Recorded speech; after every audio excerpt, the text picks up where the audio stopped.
বাংলাদেশ সম্পর্কে যত কথাই বলি না কেন কম হয়ে যায়। মুখের ভাষাটাও খারাপ করতে পারি না। অনেক আত্মীয় স্বজন পরিচিত লোক রয়েছে আমার আইডিতে,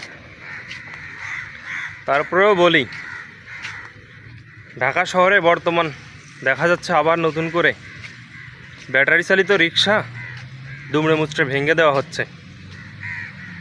তো বলি কি ভাই, ঢাকা শহরে হাজার হাজার ফিটনেসবিহীন বাস রয়েছে, হাজার হাজার ফিটনেসবিহীন ট্রাক পিক আপ রয়েছে। খেয়াল করে দেখবেন তাদের একটারও ব্যাক সিগন্যাল লাইট নাই, সুন্দরভাবে ব্রেকে কাজ করে না। তাদের বডির যে অবস্থা দেখলেও বমি আসে, ঘৃণা করে। তো তারা ভাই পয়সাওয়ালা মানুষ, তাদের বিরুদ্ধে আইনত ব্যবস্থা নেওয়া সম্ভব নয়। কারণ তাদের যে আইন, তারা যে আইন কিনে রাখছে। কিন্তু আমার এক রিক্সা ভাই, সিএনজি চালক ভাই তো আর সেটা সম্ভব না, তাই না? তো যত অন্যায় অত্যাচার আছে সব তাদের উপরেই হয়। কালও দেখলাম ভাই আমার 4টা বাচ্চা, আমার এটাই সম্বল, গাড়িটা দুমড়ে মুচড়ে ভেঙে দেওয়া হলো। খুব গরিব পরিবারের সন্তান ছিল সে, গরিব পরিবারের বাবা। তো ভাই ভালো হও, সময় আছে, ভালো হও।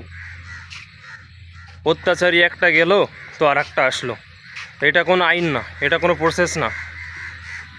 যানজট মুক্ত করতে হবে, সুন্দরভাবে প্রসেস করে আসো না ভাই। ওরা তো নিজেরা তৈরি করেনি ব্যাটারি, ওরা তো নিজেরা তৈরি করেনি মোটর। এর বাপেরা আমদানি করছে ওগুলো, আমদানির পরেই না বাংলাদেশে চলতেছে ওগুলো নাকি? তোমার বাপেদের আমদানি কেন বন্ধ করো নাই? তোমরা এখন আসছো রিক্সা ভাঙতে, লজ্জা থাকা উচিত ন্যূনতম পরিমাণ। বাংলাদেশের সরকার এত ভর্তুকি দেয় কেন ভাই? তোমরা এখানে ভর্তুকি দাও না, তোমাদের কি সমস্যা? তার কত পরিশ্রমের টাকা দিয়ে ওই একটা রিক্সা তৈরি করছে তোমাদের ধারণা আছে? তোমরা তো আছো এসি রুমের ভিতরে। মানুষ হও, সময় আছে, আর মানুষকে সুন্দরভাবে বাঁচতে দাও।